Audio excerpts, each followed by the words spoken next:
Coaches talked about transition defense and how against Florida, y'all let them get down on you, maybe took some bad shots and that led to some transition. Right. Has that been a focus for you guys this week?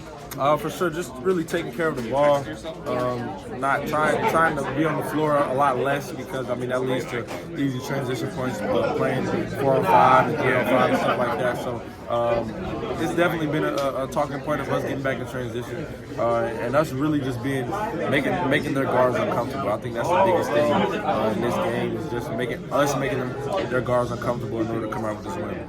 When you see that Denver or Walter had 19 against Denver, but of course there are other people, but you think Denver's a guy that kind of takes that personally? Say that again? When Walter Clayton had 19 against Denver in the first game, do you think he kind of took that personally? I mean, for sure. I mean, Denver hates when anybody scores on him. So for somebody to get 20 points on him, he's definitely taking that personally. And I'm pretty sure as guards, we're all looking forward to those matchups, and regardless of who it is, and we take pride in our matchups in that game. And I think that's why we're really good defensively. What do you remember the most from that particular game in terms of like takeaways, maybe some things that maybe didn't go as well as kind of got to make sure, whether it be for the team or for you personally as an individual, that you kind of take away to say, you know what, we can't do that this time, or we got to make sure that we do that this next time? I would just say our energy. I mean, I've said that a lot of times, but earlier in the year when we played them, we just came out with less energy, and we were really complacent at the time.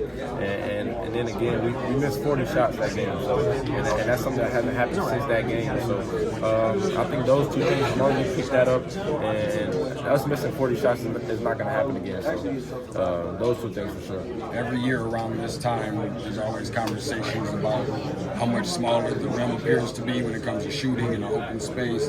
You're one of the better shooters on this team. Have you noticed any differences, or just had to kind of adjust the shot or anything like that from what you noticed? Not really. At the end of the day, it's all basketball rims. Regardless of what arena we play in, it's a rim in the basket. You have to put the ball in the basket at the end of the day. So nobody's making excuses for you if you don't put the ball in the basket. So I think that's the emphasis that we have to do. And I've been playing in football arenas my whole college career, going to Syracuse a lot with Georgia Tech. So I'm used to all the depth perception and stuff like that. So Thank you. Of course.